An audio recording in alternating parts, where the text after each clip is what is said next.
So, gentlemen, we are now live. I appreciate you for joining today. I'm looking forward to it. I feel like the pre-conversation we've already had, if that's any predictor of how great this conversation is going to be, it's going to be a really fun hour or so. So let's start, Aaron. What are you drinking right now? I'm drinking Black is Beautiful. This one by the guys over at Scofflaw in the Atlanta area, doing some nice stuff. Theirs is a coffee version. It's only 5%. It drinks a lot bigger than it is. And I got a backup as well because I know how this group's probably going to roll. So I got Wise Men's Wonders Told here tomorrow, hanging out in case I need a refresher. I didn't realize they were doing any Black is Beautifuls at only 5%. That's fun. Oh, yeah. Keep it nice and light. I mean, you got to have something sessionable as sport a great cause. I love it. How about you, Rick? I've got Pickle Recovery from Dead Armadillo out of Tulsa, Oklahoma. It's a dill pickle goza. It's outstanding. I actually prefer chasing it with Jameson, but I'm fresh out of Jameson. We'll give you a minute if you want to run to the kitchen or the store, have someone deliver. I'm gonna need a backup because Aaron pre-planned, so I think he gets a star right now. Thinking ahead. So I'm gonna one up all you guys. My wife just sent me a picture of a wine fridge. She's like, "Do you need this?" I'm like, "Yes, I need a fridge for my office." So she's actually out picking a fridge up for me right now. I won't have this problem next panel conversation. Oh man, Good, sir, it didn't happen. You better get her diamonds for Christmas. Mm-hmm. Or wine. Don, what about you? What's in your cup?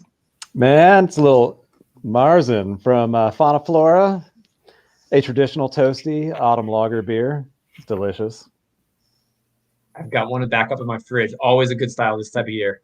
And Ed, how about you? You drinking anything right now? Yeah, this is from Human Robot. These guys are out of Philly. It's a content therapy. They're in Philly, Kensington neighborhood, actually. So I was there this past Saturday, actually, checking those guys out. So. Yeah. Ed, what style of beer is that? It's a double IPA. It's about an 8.5. Attaboy. Starting strong. Yeah, here we are. So it's going to be a short panel for you. Ed, over the top. So hey, I didn't go. I'm not driving. I went with a little bit lower alcohol than you gentlemen today. I went with the Saria, or is it Saria, Rick? What did you say earlier? Saria, the non-alcoholic. Because if I started drinking now and tried to do all of our activities until 9 o'clock tonight, it'd be a little tough. But yeah, with that attitude. Slow. But gentlemen, I appreciate you joining today. I think there's been no other hot topic. And John, you've already spoken on a little this conference. And Aaron, you kind of touched on this, like the state of the market last week at the AMA. But the state of distribution right now is definitely a really fun thing to think about. And, what can I do best besides bring 4 smart people in to share their experiences about it? And, during this pandemic, we've seen breweries try everything. They've done curbside pickup, as we were talking about earlier, to e-commerce. And the beer board says that on-premise sales were down 37% in Q3 and off-premise was up 10%, according to IRI. But there's been so many articles out there that says this is somewhat misleading to how craft breweries are really doing. And pre-COVID, Bart Watson threw out statistics that the on-premise sales, they accounted for 45% of craft beer by volume before the pandemic. And right now, the reports by the IWSR are that craft will be down 12 to 15% for the first half of 2020 versus 2019. So there's a lot to talk about right now. But before we really dive into what you guys know so much about, I just want you to give your 30-second intros of who you are and why we have you here today. Aaron, let's begin with you, my man. So Aaron Gore, I am the founder and owner of Fresh Pitch Beverage Consulting. I help breweries sell their product more effectively, more efficiently, and more strategically. Also, I'm really hard to get to shut up about pretty much anything about beer, and I like long walks on the beach, sunsets, and every Disney movie other than Frozen. Well, we're always glad to have you, Aaron. And Rick, what do you do, sir? Disney movies, really. Okay. My name is Rick Laxague. I am the managing partner at Craft Beverage Consultants. You just had Tara Nurin on earlier today. She's our director of storytelling here, and my role at the firm, we have about 12 people on staff or on assignment, if you will, or needing to be hired. And I do sales, marketing, distribution, national accounts. I spent 11 years at one of the top 5 wholesalers in the United States. Took a Southern California brewery from 30,000 cases and chains all the way up to 300,000 in about 4 years. less than 4 years actually. So I got a broad perspective of stuff, and our agency does liquor, beer, and wine, but primarily focused in beer is where I'd say about 80% of who our clients are right now. And my favorite movie is Weird Science. Good one. John? Good choice. Yeah. So, guys, I'm John Kelley. I'm CEO of Craftpeak, and we are basically a technology company that's dedicated to the craft beverage industry. The majority of our customers are also craft breweries here in the U.S., some in the U.K. We got a few in Australia. And it's really helping breweries. We like to dive in, understand your business challenges from a fundamental perspective, and then we build technology solutions to address that. So, starting about 5 years ago, a lot of that focus was based in e-commerce, and that's just become more of a hot topic, as you guys know, over the last 7 months, as our breweries are trying to digitally transform and make sure that we've got sales coming in, and also kind of prepare for other things that are coming down the pike for us. It's going to be fun to see what comes the next few months out of all this. And Ed, tell us a little bit about what you do. Yeah, my name's Ed Carino from AmeriCraftBier. I'm based here in Brooklyn. My main business is actually exporting U.S. craft beer, which I've been doing for 4 years to Australia, Asia, Canada, and Europe. However, I have pivoted to sort of diversify to the DTC space, just because I've seen a lot of my import partners where overseas you can be vertically integrated. So my import partner, let's say in Benelux, is both my importer, distributor. He owns his own craft beer bar, bottle shop, and also does DTC. So similarly, I was wondering, how can you do that here in the U.S.? So obviously, it's a lot more complicated in the U.S. because of 3-tier, all the various rules, etc. So really been educating myself on that, and now and will be looking to launch a DTC platform hopefully end of October. Oh, Andrew, you might be on mute, brother. Yeah, I'm so used to muting myself. I forget to undo it sometimes. But Ed, October, the end of it. I mean, that's going to be here before you know it. Yeah, no, it's back and forth with my web developer. I mean, as you can well imagine, if you guys are familiar, the hard part is the compliance, in particular the rules tables, where I'm sure some of you are familiar with some sites out there, Sovo, ship compliant, but they're really not appropriate for the small or medium-sized brewery. I actually got a quote from them for just 10 states doing about, I think 600 barrels yearly. My quote was over $20,000 to use their service. So not really appropriate for probably 95% of breweries. They're not going to fork over that kind of money. So let's dive right into direct to consumer. John, you talked about it already. Ed, you've already kind of dug in a little bit. What does the ideal brewery look like that'll have success with direct to consumer sales? I know we're looking at, the in-state model is the national model. What breweries do you see benefiting from this new, phenomenon in craft beer? And anyone, feel free to jump in. We'll make it a fun conversation. Yeah, I'm happy to jump in on that one. I'd love to give you a perfect buttoned-up answer here, Andrew, but it really is going to depend on the brewery, and for a lot of reasons.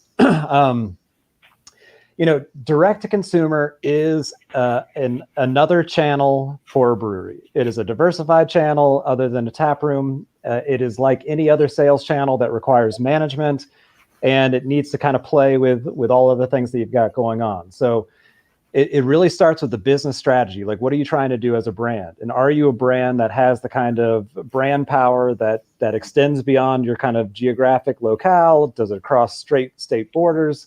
There's some breweries out there that are always going to have national and international demand for their beers, and direct consumer relationship is a great way or a potential alternative for breweries to do that. That is direct to consumer shipping. So I think that, you're going to have a subset of breweries that are going to do very well in that program. But I think direct consumer in general, or online sales in general, kind of works for any brewery. And if you're going to do a curbside pickup model, if you are going to do a local delivery model, those are things that are, I think, just about every brewery is considering right now. I think the last stats that I saw from a fairly substantial industry-wide survey a couple of weeks ago is about 56% of breweries at this point are participating in some kind of e-commerce. And when we're talking e-commerce, we're really talking about beer sales here. which means that there's a lot of potential out there for growth. But it's also getting breweries to understand, what are the true costs associated with it. So, I think some of the presentations that we're working through right now, and Andrew, you've given us the opportunity to do this, but we're teaming up with some folks and we're saying, all right, what are the true costs if you're going to go participate in those channels? The cost associated with brewing that beer, packaging that beer, but then what are the sales costs and go-to-market costs associated with that? And I think that what I can tell you from the breweries that we work with, and I'm not going to paint a picture for everybody, but maybe this resonates with other folks, is that many of our breweries don't know what that contribution margin or that profit margin is. And right now they're scrambling because they can keep jobs and they can sell beer, but is it profitable? Are they making the margins that they think they are? And you pair with that for many breweries, this is the first time that they've attempted something like this. So, when have you ever done something where you were the best at it the first time you tried it? So there's a lot of process and workflow optimizations that are going to be coming. And I think there's also a lot of other technologies and solutions that are going to be coming that are going to help complement this. And I think what we see is that e-commerce is here to stay. If you are operating a business where you're not considering your other channels, then you're not looking at the other industries around you that have kind of moved in that direction. And I think there's a lot of indicators from other industries that we should be paying attention to right now. And e-commerce and direct-to-consumer are booming. I think the relationship between a supplier and a customer in that direct-to-consumer relationship is really special. And I think part of it is, and what has me excited about this conversation is just to see, like, where does that fit into the traditional models? We started brewing beer. We were excited about it. Taproom was successful. Next thing we know, we make a capital expansion to open a production facility, and then we start distributing. Well, though many breweries are in that spot right now, what does direct to consumer mean now with those other traditional kind of avenues that they're also participating in? I think, John, you bring up a really good point. Sorry, who's speaking? Well, I was going to say, I think craft breweries, too, are a bit notorious as an industry for, to your point, John, not having real good control over their operating expenses as it applies to their individual products. And there's nothing worse than selling an enormous amount of beer straight into bankruptcy court. So having a good understanding of the cost of actually doing business in that e-commerce space and understanding some of the realities therein and how it affects just your split and your package split, your split to market is really important and something a lot of breweries need help in really getting a handle on, because for a lot of them, they're still figuring out how to apply operating expenses to self-distro versus taproom, much less something that's relatively young within the industry like this. I think a lot of breweries that are doing it, and John, it's a great topic and great question, whoever threw that out there. It's you have to look at it. If you are self-distributing, you got to analyze and really look at the numbers, and hopefully you have someone on your staff, or you or somebody in particular, that can help you see if the juice is worth the squeeze at the end of the day. If you are in wholesale distribution already, you need to look at that as giving up some of your margin like you do to your distributor, as you would for those expenses for packaging materials and that type of stuff. It's easy to pass that on to consumer, but if you have a $11.99 six-pack and by the time you get shipping and handling and stuff, someone wants that one six-pack and it comes to them and it's $30, they're going to leave their cart. They're going to get out of your website and look at that. So I think it's still looking, if it's not for every business, every brewery, anyone who's been affected by the pandemic, but I think that those that can capitalize on it, and I would highly encourage you, starting in your own zip code, starting in maybe a couple surrounding zip codes, it's going outside of crossing state lines, and you got to find out if, and you got to pay, you already have to have someone 21 or over to sign for you. So you got to set up that account with either FedEx or UPS or however it works. So there's a lot of chainsaws, as I like to call them, that you need to see if you can juggle to make it worth it. So I really think you need to investigate versus, hey, let's just go and do this. And then 2 months later, you find out I'm $10,000 in the hole. How did I get here? Type of thing. Yep. No, like to bring up, it's just, what some others have said. Yeah, no, first of all, DTC is not a panacea for every brewery. You made crappy beer beforehand out of your tap room. No one's going to want you to ship crappy beer to you in another state. So, that's, reality number one. If your beer quality isn't there, you don't have demand. And then that's related to, what others have said is, okay, you got to market yourself still. So just because you have an online platform, great. If no one knows, what's available, when's available, so on and so forth, or that you're even doing it, big deal. Anecdotally, it can work. I do know of breweries here in New York State where just within the state, they're doing between 350 to 450 orders per week. Obviously that is probably an anomaly. They are probably not going to be the average brewery. But they found it great because they were able to bring back their taproom staff, which they laid off early in the pandemic. And now they're just pick-packing orders. But as others have mentioned, the operationals, especially as John mentioned, that's the part, because no one has done this, okay? Making sure you have the boxes. What are your SOPs to pull orders and to double check, triple check orders, just so people don't screw up? What's damage rate? Then obviously also customer service. You're going to probably get more customer service inquiries either through your phone or through your email as people, and again, as anyone who's done DTC, you're just going to get more customer service and, customers complaining, because that's what customers do. So there's definitely challenges. It's not right for every brewery. But I think as John mentioned, it's going to be here to stay. The breweries that I've seen have done, and these were, interestingly enough, breweries that I pitched about 2 years ago about DTC and poo-pooed it idea. Literally, oh, why do I need that? I'm doing distro, or I'm selling 80% through my tap room, blah, blah, blah. So really the, COVID, fortunately or unfortunately, has really turned on the light bulb that, okay, I cannot rely on, one or two revenue channels for my sales, because if something goes down, and I guess you can call the COVID a black swan event, but it happened, and there's nothing to say that, and what others have said, every 10 years, people have predicted we're going to have another, COVID or type of pandemic every 10 years. How bad it'll be, no one knows, but that's what people are predicting. So, having other ways where people cannot come to you, now you can come to them, so to speak, is so I think the light bulb has gone off. And again, DTC, for not all breweries, but I think for, certain ones that fit, that where they already have demand, they have awareness, and then it can also, market themselves properly through social media, what have you, will succeed. So, to kind of go off what you just. Sorry, Aaron, go ahead. We're just going to keep doing this all day. No, I was going to say, Ed, to your point earlier, that breweries still need to market themselves. I think for a lot of breweries, this has really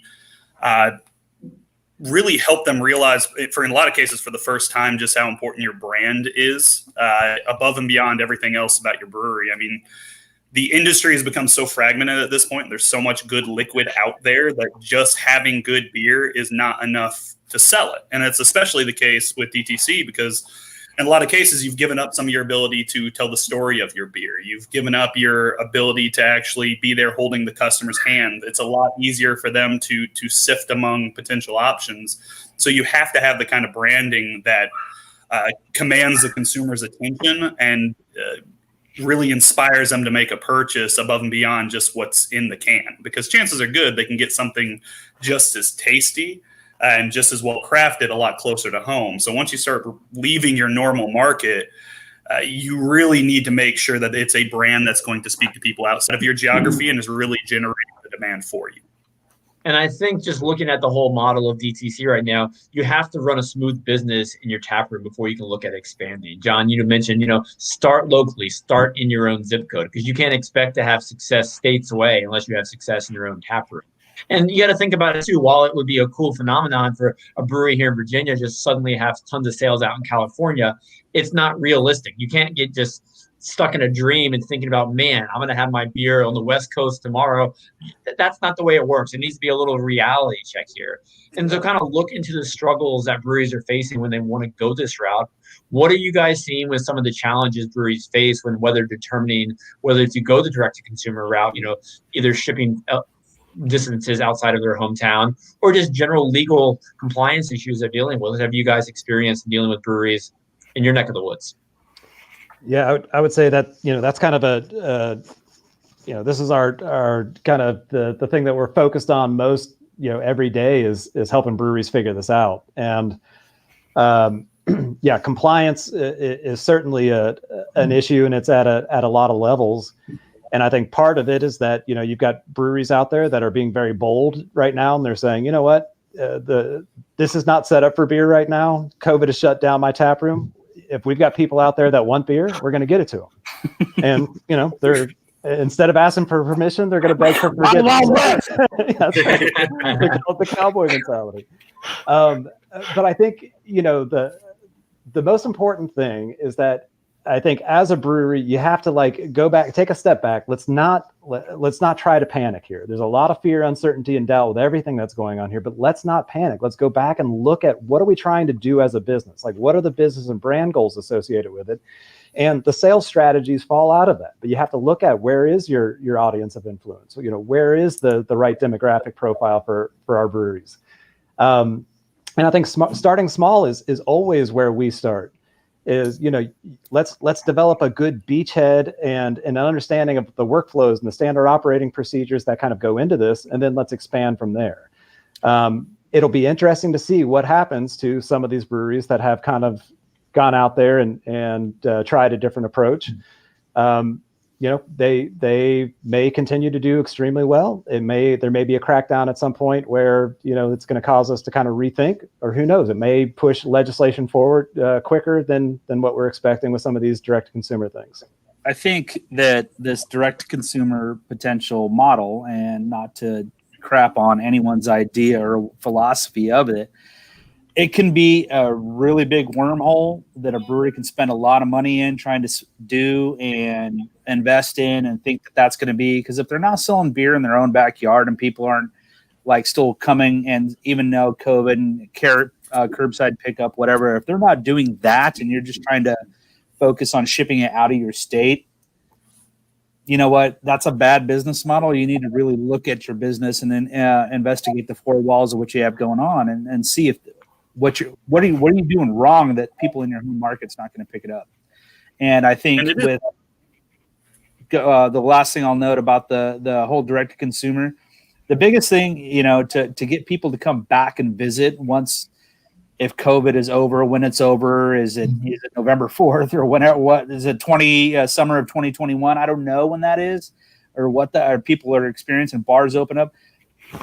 If you're not investing some marketing dollars in a little bounce back, say, hey, if I mailed you stuff online and it shipped to you, and then, hey, bring this receipt back in, your first pint, or $5 off your first, whatever, towards the tasting room gift shop or something like that. If you're not doing a bounce back, you're missing the boat. Yeah, and I think that really touches on to an important part about just the craft beer community we love so much. It's that actual community aspect. It's fun to drink beers on the internet with you guys, of course, but you know what? It'd be way better if we were in person, just experiencing that tap room, learning from the bartenders, trying new things we never knew existed. And I think that's really what helped craft grow the past decade. I think it's going to be a huge part of what helps craft grow in the next decade, but we're going to have to find that healthy balance of, where can we go and have beer, but also find out the times where it's appropriate to have it delivered or shipped to our homes. Yeah. Well, Andrew, I think that you nailed it there. And I say this all the time, but it's breweries are amazing at creating the experiences in the tap room. That's what builds brand loyalty. That's why, everybody has such a strong tap room presence. And what this really is now taking them to the next generation, where we've got to extend that brand presence to your online properties. All of that needs to feel cohesive. All of that needs to feel like it's part of the same ecosystem. I should have the same experience or get the same feeling, the same ethos when I'm participating in any avenue with you, whether I'm in the tap room or I'm seeing your social media, visiting your website, checking out your beer finder, or seeing your cans on the shelves at a retail establishment. It should all be a reinforcement of kind of that brand exposure. So what we see is direct to consumer as being the opportunity for individual brands to kind of create that. And we've talked about it a little bit jokingly here, there's a lot of good beers out there. When people tell me that, hey, I want to get into California, I'm just like, dude, they're making some pretty damn good beers out there, right? And I don't want to offend any brewers by saying all products begin to get to commodities and open markets at times, it's just like, there's a lot of great IPAs out there. There's a lot of great lagers. If you make it easier for me to get my hands on your stuff, if you make it easier for me for that stuff to show up where I want it and convenient for me, then it changes my buying behavior. And I see that both with me personally, and I see that happening to the market. So it's almost more about how we're getting stuff than it is about what that thing is. And I think that's the field in front of us that breweries now have the opportunity to do. And there's a lot of other brands. I think I brought up Nike in the presentation today, but you look at what Nike has done. It started in 1964, way before the internet, way before people were buying stuff online. And Nike continues to be a very strong brand because they decided to adopt technology to develop that direct-to-consumer channel. They said, we own it. You come through our channel. You're going to be able to design your shoes, put your name on it. It's going to show up 2 weeks later. If you want to get your kids on a subscription program so they get a new pair of shoes every month, like that's how it's going to be. And they're, that's the fastest growing segment of their business. And this is a business that's, $40 billion this year and sold $12 billion worth of shoes directly to consumers. Like it's that type of real world online experience where they're trying to pull those together that I think is the opportunity that breweries have at hand. But it doesn't change the fact, Andrew, that we're all going to be looking as humans to connect in a way that's meaningful. So you can't just do it by throwing something up. You got to think about it from the perspective that you brought in your question. No, I love what you guys are doing in the industry, John, to help breweries better connect online. Yeah. No, John, to touch on what you were saying for a second there too, and this is something I think that the craft beer world can learn a lot from the wine world on, is you now have the opportunity to expand the reach of your membership programs in a way you've never had before. And that's absolutely huge. Subscription models, membership clubs, that's really how you take beer, which is already a low-end luxury good, and really elevate it to a Veblen good. I won't spend way too much freaking time talking about what either of those things are. But at the end of the day, those subscription models give you a reliable source of income. They really drive that secondary market, which just further increases demand. So for a lot of breweries, they've been having to run those out of their tap rooms. That really limits your reach on people who have an interest in paying a lot for beer, who have an interest in your specific beer, and who are going to want it reliably enough to sign up for bottle releases before they're in front of them. Now, kind of the world is your oyster. It's just a matter of being able to make that value proposition to customers in areas, to your point, in California, for example, that have a lot of good liquid, which again is why that brand is so important. And it's why you need to ask yourself before you go into any distribution channel, which is all e-commerce really is one more distribution channel. Yep. Why my brewery? Why is somebody in San Diego going to, give a shit about the beer that I'm making? What about my brand? What about my liquid? What about my format? What about the way that I'm presenting this? What about my marketing is going to make me stand out in an extremely noisy marketplace these days? And I think Rick pointed out the price point too. When you're buying, a local IPA for $10 a six pack, then I'm shipping one from Virginia to California. Obviously, it's not going to be $10 probably anymore. So why am I going to pay $13 or $14 for the same quality beer when I could just get it from my local brewery? So I think that's something the consumers are definitely thinking about as well. And kind of to talk about the consumers for a second, we've definitely seen a little bit of changes in the consumers' habits through all this. They've been buying things they know. They've been buying larger formats. They've tried more of the fermented malt beverages. What do you guys project for a consumer's taste, and how is this going to be affecting the distribution models we're talking about right now? I think. Go ahead, Ed. Okay. No. One thing, I don't know if you guys are seeing this in terms of trend, but I've seen the pastry sours. I don't know if you guys have started to see that. Obviously there was the pastry stout. Now it's evolved to the pastry sours. So just seeing, pastry stouts are coming for you, baby. And I've seen it, both in my export, business, but also, like I said, just overall. So just curious to see if you're seeing that trend. A lot of the fruited sours, obviously the Berliner Weiss Gose styles, those are starting. Obviously, your New England, your double IPAs, those are still obviously by far the brunt of interest. But those are just some trends that I don't know if you guys are seeing it also in your markets there. So. Well, I would say when it comes to consumers' trends, to start off with what Andrew said, is they still don't know what they want. They're still looking what's marketed in front of them. And when you've got $100+ million marketing in a brand, that still weighs, and people are subliminally into that. I think that, seltzers are super hot. And if you're a local brewer, if you're a brewery and you're not making one, at least for your tap room, you're doing a disservice to your customers now, because I think it's to the point that it's considered another style. Just like, what is the difference from a Baltic porter to a regular porter, right? Is a porter? No, it's different, but I think you need to offer that. And I think the health connoisseur, the health conscious, the 21 to call it 35-year-old is still looking for that. I mean, I'm 42, and it's like like I told you before we started, I just ordered some non-alcoholic IPAs online from my friends that have a brewery, and I'm like, because I can't crush IPAs like I used to back in the day. But, I was looking at some IRI data that still I was putting together for one of my clients, and I did a rolling 52 weeks. $4 billion, 4+ billion IRI IPA is number one.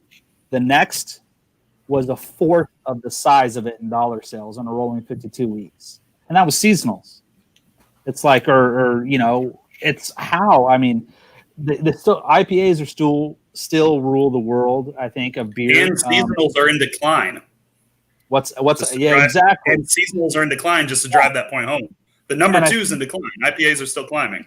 Yeah. So I think that you still have to offer pastry stouts, pastry sours, like you said. Like the beer I just finished, a dill pickle goza. I'm like, there's something out there. I didn't think that beer would work, but once you taste it, it's like, crap, this really works. I mean, you still have to be creative during this time that we're going through right now, and you can't just back burner or say I'm going to hold that style away, because you never know, it could be the next thing, the next horse to run your brewery. So I think consumers still, there's not a lot of loyalty anymore, but I do think that, and I've read some articles and seen some data that flagships during the pandemic have picked up. You've seen a resurgence in flagships. I mean, is it their flagship? No, but I tell you, for like a straight month, I was going to my local grocery store and I was buying 6-packs of Sierra Nevada Torpedo. Like, I'm like, dude, you're out of stock again, man. I need this again. Just because it had been so long since I had that beer, and I knew, and I could actually pick up the date on the bottle, make sure that it was fresh and stuff like that, and know that. But flagships have seen an influx, and I think that's great for beer, because it's bringing getting that flagship back to a new consumer that just turned 21 that maybe never had a Sierra Nevada Pale Ale or a Boston Lager, or for that matter, a Dale's Pale Ale or a Bear Republic Racer 5. Who knows? You're making me thirsty for a lot of really great beers right there. And to your point, Rick, I mean, your flagship might not be what you think either. I mean, to take a good look at one that's both a trending style and is quickly becoming its flagship, Hazy Little Thing is the number one IPA in the country, and is on pace to be the number one beer in Sierra Nevada's portfolio by this time next year. And really nothing's going to slow that down. So you're going to see some shifts, and a huge part of what COVID has done, to your point again, Rick, is that flagships are coming back, but a huge part of that is just the fact that those are what you see in widespread points of distribution. Exactly. There's still not enough time right now to say whether this is a surge back long-term to flagships or this is just related directly to the situation we're in right now. But you do need to make sure that you are following some of those trends, because at the end of the day, one of the only advantages small breweries have is that they are nimble and that they are able to adapt. There's really nothing else that you have to offer, whether it's cost efficiencies or product or even, ability to get to market versus, Elysian or versus Goose Island. They can beat you on all that, but you can stay nimble and you can innovate and you can drive the creative side of the industry and stay on top of it in a way that they can't, just because they have way too much inertia. And it's also a hedge against F&Bs as well, because at the end of the day, I mean, people might turn their nose up at a key lime pie Oza, but you can put key lime pie in an F&B pretty quick and get it out to market for pretty cheap. The beautiful thing about beer versus wine or sake or mead or cider is the fact that it's pretty easy to drop a lot of this stuff in there and still appeal to a beer crowd and hedge against some of those categories that otherwise might be taking additional share. Yeah. Aaron, I think that's Aaron and Rick, both really good points. And I think the way that I've described it to folks is, when when it was hunker down time, and there's a lot of uncertainty in the very beginning. I think IRI data was just like pointing us back to like those standards. We knew if we were going to spend money, we wanted it to be on something that we could trust, and we were going to get it in large quantities because we probably weren't going to be at the grocery store, but once every 2 weeks. And I thought, it was really interesting to see what was going on with Sierra, New Belgium, like a lot of those staple brands, it was up, 22%, 33% respectively over that time.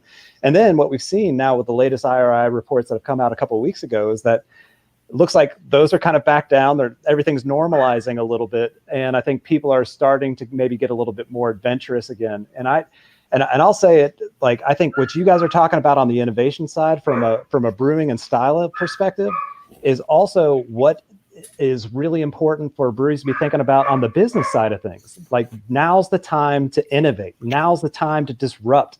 Like, our businesses are not going to look like they did 7 months ago. And 2 years from now, they're going to look completely different. Like, what are other industries that have gone through digital transformation looking like right now?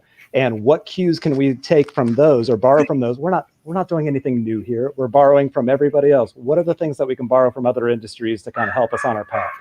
John, I absolutely love that. I love talking to people who work in other industries and just learning from them. What are some of your favorite examples of what other industries are doing right now that we can learn from in craft beer? Yeah, well, I think like if you look at the food space right now, like grocery deliveries, subscription services, third-party delivery systems, it's like fast food's not fast enough or convenient enough for us anymore. We have to have now that fast food delivered to us. Like, there's something about like that time that we would invest in that process that we're going to reallocate to things that are more important to us in life. And that just goes to show like how precious our time is. So I think that if you look, I'll bring up Nike again with the direct-to-consumer channel. I think they're doing a phenomenal job with that. And they've developed something unique that's just different than selling your stuff online in a marketplace. But I think if you really look at the food space right now and you look at the amount of money that's changing hands with these third-party delivery services, if you look at what's happening with Amazon Marketplace up 160%, like those are the channels that we're looking at to help inform our breweries. And then when we're thinking about business models, man, it's all about how do we create that connection that makes it easy to get access to our products that are consistent. And I think that's really what we're focused on. And to make sure that we're developing that human connection so that people feel the brand, they know the stories, they're connecting to the humans behind the brand. And that's what, Aaron was talking about a few minutes ago. And Rick was saying, well, why would somebody buy this beer? Well, they're going to buy that beer over another option because they want that connection with that brand. And that's about humans connecting with other humans more than anything else. Aaron, I think you wanted to chime in on that one as well.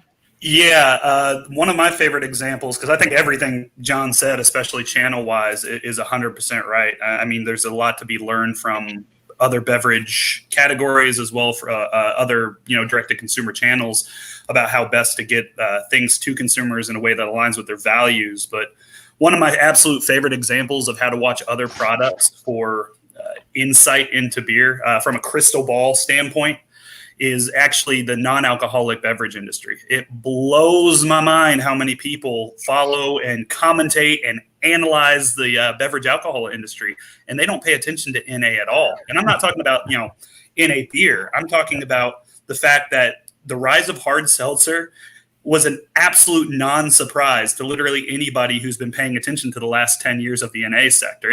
All the writing was there. It wasn't something that was hidden. It wasn't something you had to dig deep on. Sparkling water and health and wellness were skyrocketing for a decade. And then hard seltzer hit and everybody in beverage alcohol was like, oh my God, where is this coming from? Well, it was right there the whole time. You're seeing a lot of the precursors for F&B categories we're probably going to be talking about as regular features of beverage alcohol in the next 10 years. Things like hard coffee. Coffee has been on the rise for the last 5 years, pretty damn strong. So it shouldn't be a surprise that hard coffee is getting its seeds, and we're probably going to see a lot more of it over the next 3-4 years. There are categories that are forming right now in NA that people are completely ignoring, and if they're following that segment of overall beverage, they'd have a lot better appreciation for some of the trends that are going to come down the pipeline, because everybody drinks beverages. Everybody for most of their day is not drinking alcohol. So you get a lot bigger tapestry to really read some of the, well, in quarantine maybe, but you get a much bigger tapestry and a much bigger data set to be able to pull from to see some of these trends and see some of these fads before they actually hit beverage alcohol, if you follow that NA space. I think that, yes, that is true. You know, if we look at that NA Bev, like look at the crafted sodas that have come up. A friend of mine, I like to call him a good friend, Gary Marrero, owns Maui Brewing Company. And, you know, he does Maui beer, 15 years. He's got launched a seltzer line. He's got a spirits. He's got a hard coffee, and he's got a non-alcoholic soda. A lot of breweries have gotten diverse. I've got a local brewery here that I did some contract work for, Piney River Brewing Company in Missouri. They make a root beer, you know, that sells tremendously well in a lot of the natural food stores and grocery stores and stuff. So looking at that segment and trying to offer that, if you can diversify and look at that and doing some non-alcoholics, if you're a brewery, and approach that segment is super, super smart. I also think that you need to pay attention to what's going on the spirit side. I mean, and seltzers as well. Like seltzers, okay, next year will be year number 4 of seltzers and like really growing, right? It's lasted a lot longer than them hard sodas did, which was just a shit show. But now it's what's next? You know, what is next? You know, I mean, I haven't tried it. I have some friends that do live in the state of Texas. There's this beverage called Ranch Water. It's hard carbonated water with tequila, and it's flavored with lime.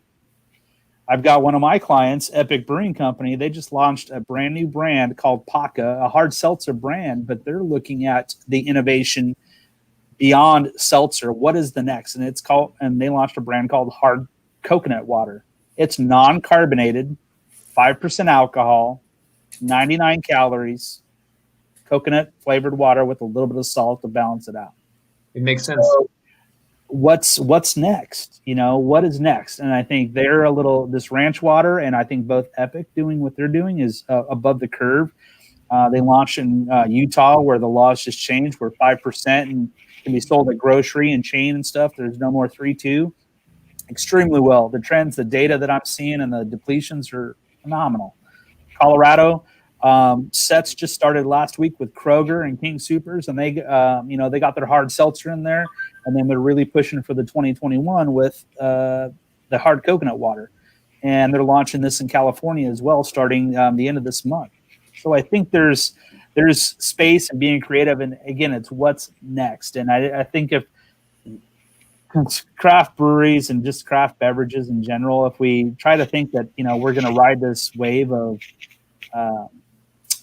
success and stuff like we did in the early 90s when craft beer boomed, you're not. You've got to think about what's tomorrow, because tomorrow is really today and what you got to be planning for. So I think we also need to stop treating it. What's next is the right question, but that doesn't mean that whatever comes next is going to replace seltzer. Right. I think we're going to see further fragmentation of beverage alcohol. It's not going to be like hard soda went away and now we have hard seltzer again. Hard seltzer's here to stay. What's the next thing to slice up 2% of the pie? And then after that, what's the next thing to slice up 2% of the pie? And the beverage technology and the demand has reached the point where people expect choice. It's one of the key components for millennials and Zoomers when it comes to any of their consumer purchases. So what they really want to see is a beverage made just for them. They want that on the non-alcoholic section. They got that.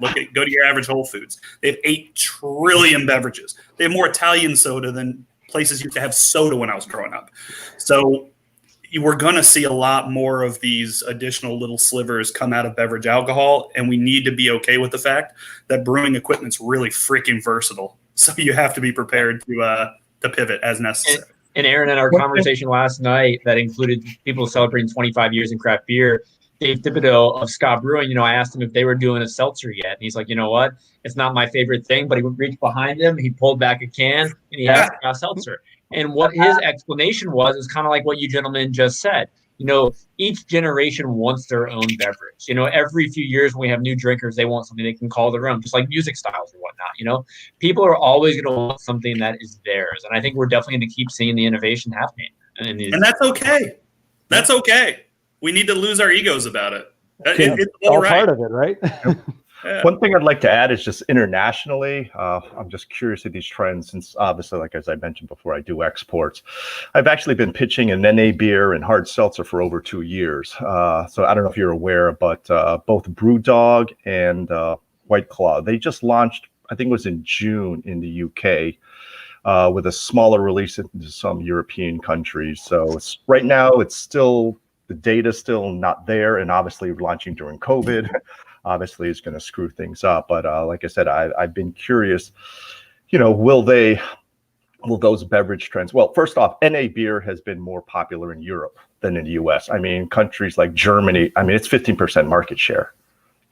Parts of Scandinavia, also Spain and Italy, they also have a large NA beer or low alcohol beer. By low alcohol, it's like 2% and less. It's by more or less by category definition. But it's been dominated by the cheap macros. Your Heinekens, your Carlsberg, your Stellas. Their double zeros, and then for the German brewers, a lot of the regionals will have a 0.0. But you're talking about in equivalent, probably under US, under $1 for the equivalent of 33 CL, or was that 11.2 fluid ounces. But what I have seen for the NA market is, a lot of the regional, local craft brewers, they're starting to put out an NA beer. So if you're familiar with some, let's say brands like Demoulin, obviously BrewDog with their, was it Nanny State, McKellar has put some out there, etc. So it's just curious, from an international standpoint, will some of these trends in the U.S., translate, in particular hard seltzer. I mean, some of the early feedback is I have brought some hard seltzers out there. It's just for the European palate. It's just god awful. Honestly, Well, that's I think, the yeah, feedback I've got. you look at the European palate, they've had seltzers, they've had they've had Rattlers and stuff for years. So, at 2.3% by weight volume or whatever, it's traditional. It's served over there to almost anyone. So, yeah, it's not going to translate over there where we have all these strict laws where you can't have that kind of stuff. So I think it's different. I don't know if seltzers will trend over there. I think that maybe something like they also have a much good for mixing with cocktails and doing different stuff. So, hey guys, we're gonna take some also have a comments. much Go ahead, Aaron. Sorry. Finish up. You're fine. I was going to say they also have a much different culture when it comes to their NA products. Over here, NA tends to replace consumption. Over there, NA tends to be incremental. So it's things people replace a drink on their evening out. Whereas over here, you tend to either drink NA or you drink fully leaded, so to speak. So I think it's just a very different cultural approach to alcohol, which is one of the reasons that I think it's different approaches for very, very different consumers and different cultural attitudes just when it comes to alcohol in general. I totally agree to that. Now I'm going to throw up a question right now, and John and Ed, I apologize if it goes over your faces for a second. It might bump you up. I'm not sure. But if none of you guys caught Laura with Customized Craft Beer Program, she spoke right before this. She did a really fantastic talk on, pairings and whatnot, and just creating events around food. Listen to her speak. She knows so much. But she just asked a great question. Is when you diversify, as we were just talking about, your sales reps may not be able to manage it effectively. Different buyers, grocery in a different area, different outlets. Can you gentlemen address how to manage that on the brewery side or distributor side? I'll take first crack at that. I would say work with your distributor. If you are going through a wholesaler, they have a whole key account manager team. And most distributors now, in fact, the one that I used to work with, they were selling non-alcohols and stuff, and then they're like, we didn't do it very well. They got out of that industry model, but now they're years ago. Now they're back into it just to diversify and look at growth and trends, and to help keep staff and grow the market share. So they usually have a key account team that is non-alcohol team, an alcohol team, and a beer team if some of them are doing liquor, beer, and wine. So you should really talk to them about how the approach is for a chain perspective to go into that grocery and look at that and find the right people, because yes, you are correct that each chain has different buyers. For instance, Walmart, working with them, I have a client that I mentioned, Epic, makes seltzer and makes beer. Well, I can only talk to the beer buyer about beer. I can't talk to them about seltzer. I have to talk to another person. However, Kroger on the other side, their category assortment manager and that team, they do it all. And other chains are like that, but you got to look at the size of that retailer and stuff and how things are done. So, and it's a lot for one buyer to try to manage multiple books. And I'm trying to get share of mine at a wholesaler, try to get share of mine at a grocery store buyer who does liquor, beer, and wine. It's hard. There's a lot of avenues out there. So I think lean on your distribution team.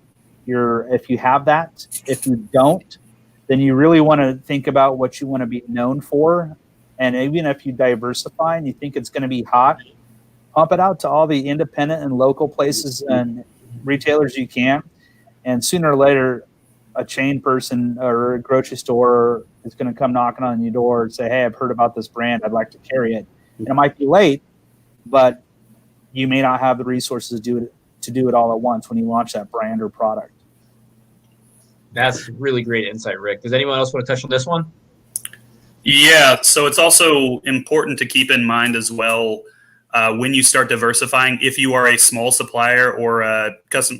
She actually posted on there a second comment about how smaller distributors who don't have necessarily separate off-premise, on-premise, and different categorical sales teams that can be a bigger challenge.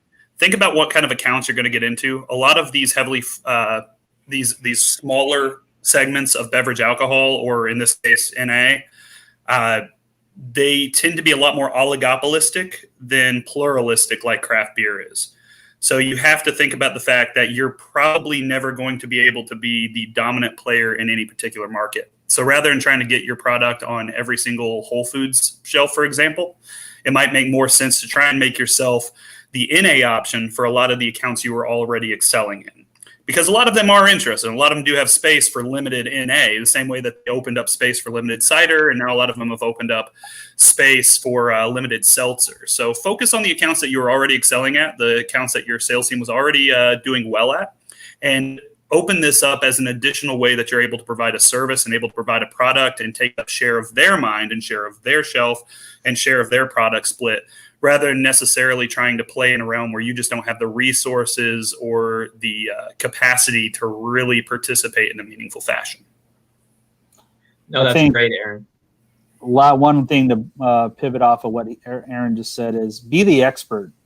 Mm-hmm. I remember when I started selling craft beer in 2002 that, we started looking at, well, really it was just ambers and pale ales, right? And maybe whatnot, but as it evolved, don't hate on amber pale ales. No, we would start looking at the set, and I would teach my sales team to go out there and look at stylistically. Do they have the 6 major styles of craft beer at the time, and then try to pick that one style from that brewery that we supply and get that style in there. So stylistically, so be the expert that they call to. Get that retailer, that consumer, retailer buyer to be a fan of you, a raving fan of you, and to figure that out. And if you can ask them questions about their NA or their seltzer business or whatever you're trying to pivot and try to do something else or diversify into, ask them questions. Get the data from the people that are buying the product from you before you go back to the brewery. Say, hey, we're shitting the bed. We need to make this style right now. You got to figure that out, and you got to do your homework ahead of time. You got to pre-plan for that. Well, guys, we're going to take one more question from the comments section. I think it kind of goes to all the breweries in planning right now. For any breweries in planning to those that might have opened during this tough time, can you guys elaborate on the state of taproom only operations and whether or not it's a viable business structure anymore?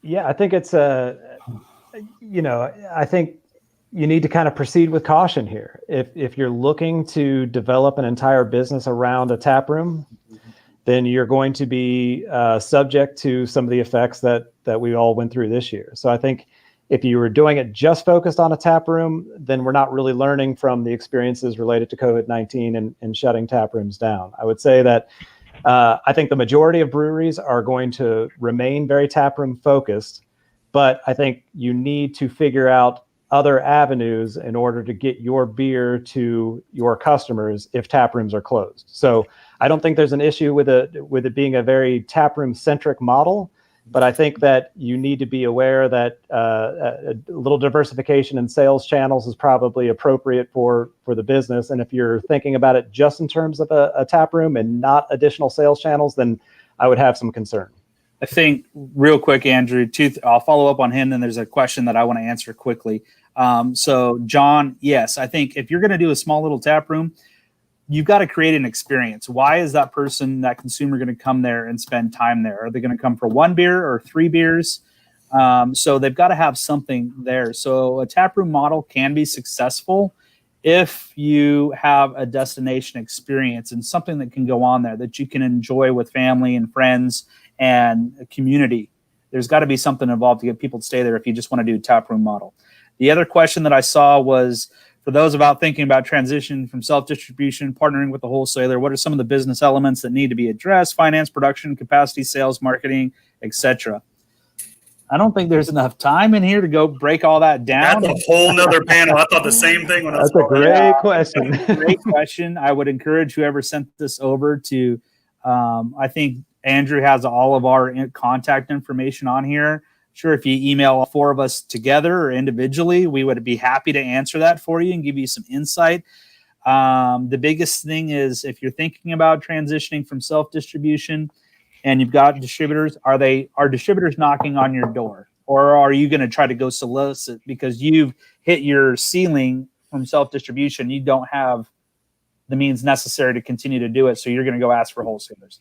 I think if wholesalers are knocking you on your door, there's a way to answer that question. If you're going to go knock on a wholesaler's door, there's another way to answer that question. So I think that's a little bit more in depth. I would suggest just reaching out to any of us or all of us, and we would be happy to give you some insight on that. And it's a lot more of an individualized answer than you probably think it is. It Right. really depends on a lot of factors. It depends on your core market. It depends on what wholesalers they are, how you'd fit in their portfolio. It is one of those questions that really is best answered with a 45-minute consultation. Honestly, there's no good way of answering that with a blanket. And I was going to say, like, if I got that question, I would be asking Aaron and Rick. So I do. I give out free consultation for an hour and stuff. But the biggest thing you should be thinking about, if you're in can or bottle, if you're in can and you're thinking about growing bigger, I'd pump the brakes a little bit, because if everyone's getting shorted on cans, unless you are, multi-$100 million brewery, you're getting your cans. Smaller breweries that are under 5,000 barrels. I had a customer client, 9 years they've been with Ball. Mm-hmm. They got their contract canceled 4 months ago. And we're looking at Q2 2021 minimum before that's Exactly. That's not a quick fix. No. So. Well, Aaron, I want to throw one your way that kind of goes into what we're talking about right now, but we don't want to dive in too deep. When someone's looking to build a relationship with the distributor, a wholesale real distributor, what are some things they should be considering? So, you obviously have all the ones that people know to look for, things like, market share of the wholesaler. They'll make you all the promises in the world. We'll bring in this amount of your product on this basis. The real thing that a lot of breweries don't think about, that good on you, Rick, round 2, that a lot of breweries don't think nearly hard enough about is honestly, where do you fit into your wholesaler's portfolio or the portfolio of any wholesalers you're talking to? At the end of the day, if you are a, strictly Reinheitsgebot, Bavarian style German brewery, and they already have another one in their portfolio, I love Bierstadt. I love Old Mecklenburg. You don't need both in the portfolio. So if somebody has one Pilsner line open, they're only going to recommend one of them. And if they already have one that they've been carrying for a few years and it's been doing well for them, chances are good your product's going to be sitting in a warehouse a lot longer than it's going to be sitting in someone's refrigerator. So ask the question about where you fit into their portfolio. What role do you play? The current estimates that I've seen, at least on the consensus side, have been showing that wholesalers have slimmed down roughly 30% of their total carried SKUs over the course of COVID. And it's not expected to increase on the other side of the pandemic. They overbought for a long time. They got too many brands for a long time because they were still figuring out how to handle craft beer. They didn't know how to do it. They had no idea what they were doing. It was brand new to them. Some of these businesses have been in business for 60, 70 years. So they figured out craft beer. They figured out that there's a lot of brands that they don't need. They're starting to slim down and make a lot more choice decisions about who they carry. So you need to find out what role they intend you to play, what role is the best fit for you, and if you think that's one that they're going to be able to actually carry to market and have success with. Because if your brand differentiators don't align with their needs as a company, you're in trouble. Because at the end of the day, if they go to a retailer, the retailer's not talking to Brewery X. The retailer's talking to that wholesaler. They have a need. They have a stout that they really need to get on tap by the weekend. Needs to be barrel aged. Who's that wholesaler going to reach for? Is it going to be your brewery? Is that something you can offer? If not, why is that? So make sure you're finding out how you fit in the portfolio and what niche you're going to play within the market. Now, Aaron, what are some questions you see breweries don't typically ask that they should be asking when they're in these meetings? Make sure you find out what they plan on doing with your brand. I mean, at the end of the day, a lot of times breweries approach these wholesalers trying to pitch themselves, and that is important in a lot of cases, but you also need to make sure that they're doing their job of letting you know what services they can provide. So how do they plan on rolling out your brand? Do they have a plan? Again, what niche do they see you playing? The other thing is just finding out if they have any sort of marketing budget for you, if they're intending to do rollouts, where do they see you in the market, and what types of accounts do they really see you within that market having success in? So I think everybody can chime in on this one. Like, what can you do to make sure your distributor helps you stand out in these crowded markets?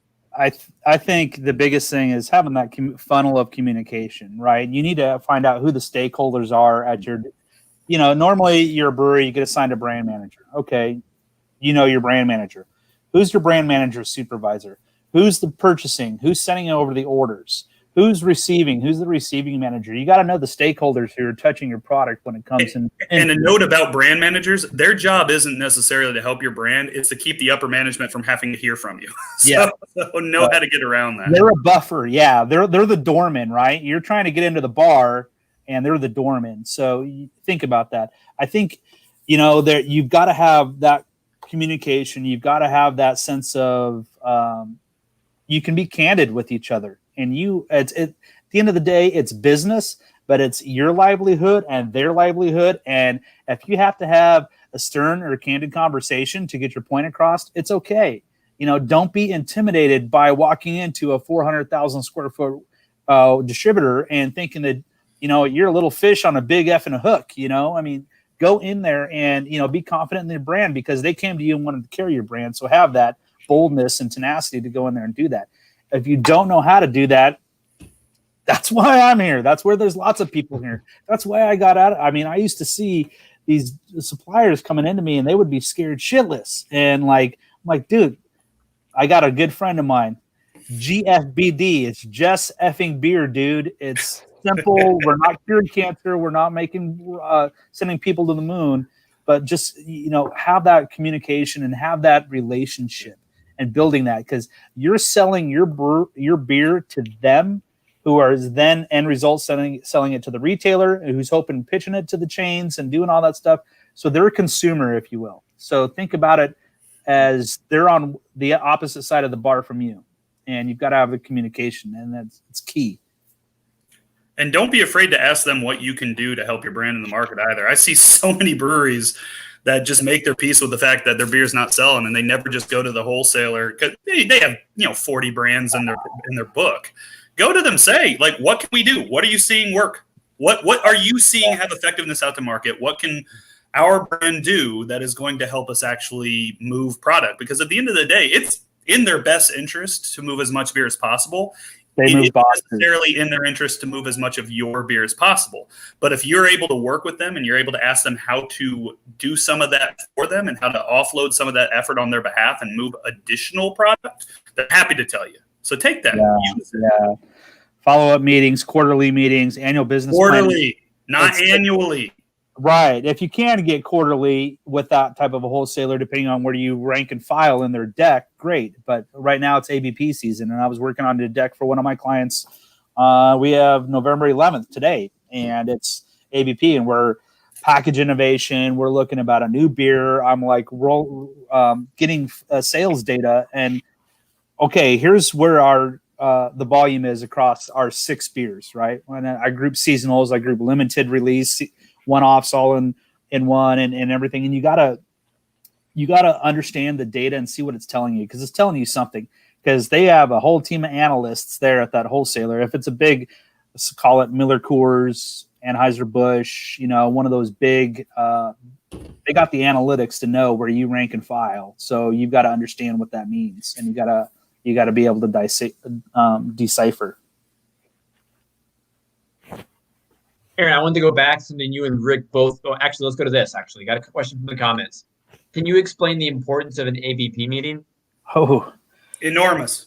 I thought you guys would love that. Do you put together a planning meeting for your business, for your brewery, for your staff for the coming year? I mean, annual business planning, you got to think about that. I've got a client. I'm like, hey, what's your CapEx budget look like for next year? He's like, I don't have one. I've never had one. I'm like, well, we need to start thinking about that and looking at that, because when supply and demand comes, capacity and stuff, what's the capital expenses that we have to be able to budget and forecast for and depreciate old equipment versus new equipment and come across that. So it is extremely important, because if you don't give that ABP, if you can't do it quarterly, if it just comes out to once a year, if you don't give that distributor a roadmap, or say you're self-distributing, if you don't give your beer tenders, your production team, everyone within your 4 walls a roadmap on how to plan for the coming years to ensure that they have a job,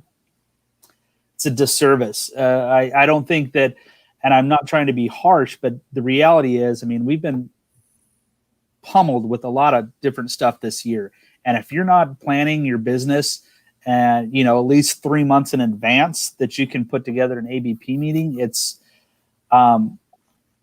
please reach out and ask for someone for help, man. You're going to need it. It's pivotal. If you don't give a a distributor, not a supplier, if you give a distributor an ABP meeting, you're at the bottom of their rank and file list. If you don't want to talk about what you're going to do the next year, they're like, oh yeah, we just collected a brand, whatever. It's not going to compete against us. We can squash it. Yeah, and I mean, at the end of the day, unless you know what your goals are, you don't know how to get there. I mean, you ever gone into Google Maps and tried to get directions to a place and you don't know what the address is or what it's called or approximately where it's at? Well, you're never going to get directions there. You have to know where you want to go. And the ABP meeting, that's not where you build that, but that is where you present that and make sure that everybody's on the same page. That's how you get all of the sales turned towards the wind. You get that distributor to sign off on everything that you presented, and you make some tweaks. They sign it, you sign it, and that's your contract for the next year. It generates accountability, and that's something that way too few breweries put enough focus on. You need internal accountability. You need accountability between your hierarchies. You need accountability to yourself as a business owner, but you also need to be able to hold your wholesalers accountable. And if you've never told them what you want to accomplish and how you want to accomplish it, then you can't blame them if they don't get there. Right. And I think going back to the question you asked Aaron earlier about the marketing budget, this is where you can introduce that. Say, hey, you know what? I'm going to chip in 50 cents a case. You chip in 50 cents a case for every CE that's sold. That's our marketing budget. So our projection for 2021 is 5,000 CEs is our goal.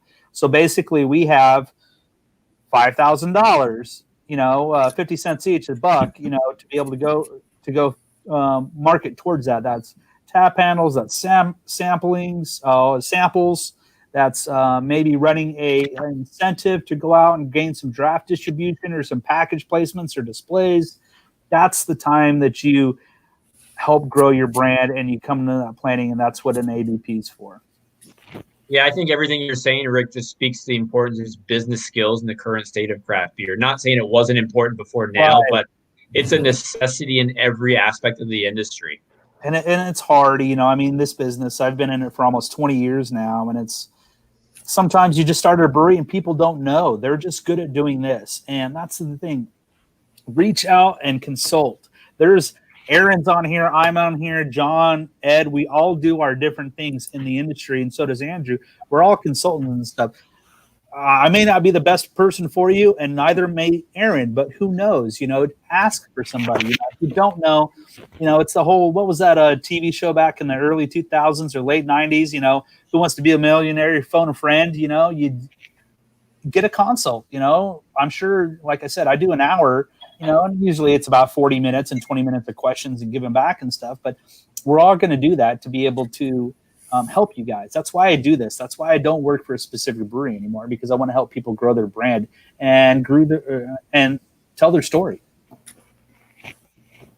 And I think one of the most important thing you guys discussed earlier is like getting that criteria you want to ask your distributors. And I think you also need to have that criteria when you're trying to find a consultant as well. And I think, like Aaron mentioned earlier, your favorite Disney movie actually is really important. When you're researching who you want to work with, you want to make sure you're going to get along. And just so we make sure we give everybody a chance to express themselves, I really enjoy Lion King. John, how about yourself?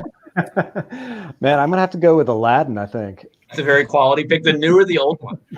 Let's go old, man. Old school. Good answer. The only right answer. And Ed, last but not least. Definitely the old school Star Wars, the original, The New Hope. Can't go wrong. I guess that technically is a Disney movie. Yeah, now it is. Yeah. Good answer. I changed my answer then. I like Ed's. for a Disney movie, mine would be what was that? Phantasma or whatever that with Fantasia, yeah. It's the first one, right? With all the lights and whatever that, like a Lion King, baby. Lion King. But with all that, guys, I want to go around the circle one more time. I mean, the conversation this past hour and few minutes has been really across so many great topics, and you guys' expertise definitely shines through. Just talking to the brewery owner right now who's not sure what to do, 30 seconds of advice, what do you say to them in just that elevator when they ask you a question? Aaron, what advice do you give to the brewing world in their distribution questions right now? Yeah, I'm actually just going to echo what Warren said in the comments. I think is really well put. Run your brewery like a business instead of like a hobby. At the end of the day, you can make really good beer and be a home brewer. You get into running a commercial brewer in order to sell good beer. So make sure that you take this seriously. Make sure that you think strategically, and make sure that you pay the respect to your customers and also to your employees enough to actually put the effort into making this as successful as possible. And Rick, on to you. I'd say, as what Warren said in the comments and stuff, run it like a business. It's not your hobby. If it is your hobby, then make sure you hire smart people around you. Like, Steve Jobs said, it's like, you hire smart people around you to help. And sometimes it may not mean that you can afford a $100,000 national account manager on your staff. But you know what?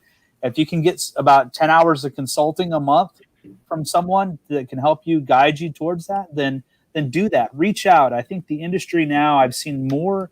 I have so many colleagues that are now doing consulting than ever before, because what's happened in the pandemic and layoffs and things like that are just transitioning, or distributor acquisitions where they lost their GM role and they got sold to somebody else. And so they're like, hey, I'm going to take what I know and try to help people grow their business and stuff. And that's what we're all here for. I mean, I think there's still community in craft beer. It's not just, everyone against the world. And I think you should just don't be afraid. Don't be shy. We won't be as harsh as John Taffer on Bar Rescue. But you know what? I have been known to say, what the fuck were you thinking? By the way, if you are hiring a $100,000 a year national account manager, my email is Aaron, Aaron, @consulting.com. I don't need benefits. My wife has excellent ones. John, you're up. Yeah, guys, I think I'm just going to reinforce this for the sake of redundancy here, but guys, the business is the most important thing here. You could be doing anything else with your time and talent right now. You've selected this, so run it like a business. It starts off with stating your goals, then figuring out the strategies that are going to let you reach the goals, and then the tactics that are the day-to-day, week-to-week things that allow you to achieve strategy, and make sure that those are measurable and you're keeping on track with those. And when they go off track, that's where the management comes in. It's not a recipe where you're cooking something and every time it's going to come out the same. It's not about having the plan. It's about making sure that you're executing it, measuring against it, and performing. And if a failure, what is it? What do they say? A failure to plan is a plan to fail. That's what we see, extensively with breweries. Now, I will say over the past 4 or 5 years, I've seen the business acumen of breweries like really start to climb. So it's given me a lot of hope that where we're headed is now going to be much more focused on the numbers, much more focused on the business strategy. But you can't get there. I shouldn't say, I shouldn't speak in such absolutes, but you're going to have to get pretty damn lucky if you're not operating off a plan consistently. Yeah, and I think in a conversation about distribution in the current state of the world, we haven't mentioned pandemic and COVID-19 as much as I nearly expected we would. But, a lot of us didn't have plans prior, but plan, of course. And Ed, ending with you, my man. Yeah, no, like I said, I think it's just focusing on the customer. And by the customer, it's just not the actual end consumer that drinks your beer. It's if you are doing distribution, obviously your distributor you're working with, your customer, your on-prem, off-prem accounts that sell your beer are your customers. The bar, the staff that actually can help sell your beer, hand sell your beer, those are also your customers. So I think for breweries is to really just focus on those, and again using that more over encompassing term for the word customer versus just, if you will, the end consumer. And again, engage with them, engage with all facets. And it is obviously difficult, especially with on-prem right now, but find ways to engage with them, get them to know you, know your brewery. What are you all about? What makes you so special versus the other 8,000 breweries that are out there? And pretty much whether it's social media or obviously if you do have a brand rep running around, is just find ways to engage again with all facets of people, of that whole food chain that are your customer pretty much. Ed, you hit on two of my favorite buzzwords, education and engagement. I mean, if you listen to me talk sometimes, just talk to brewery folk, those are things I preach every day. And running a business is one thing, but you got to be able to preach that education and engagement. It's a great way to end it. You four, this has been a really, really fun time. Aaron, your tattoos look great right now. But I think I really look forward to just having this conversation again in a year with you four and just seeing what has changed. If these predictions you guys made about what you think is going to happen, if it's true, if we see some brand new beverage out there next year we didn't expect. Aaron, I'm going to blame you on that one because you're predicting everything right now. And Rick, if it's, coconut water or ranch water, we're going to give you a lot of credit.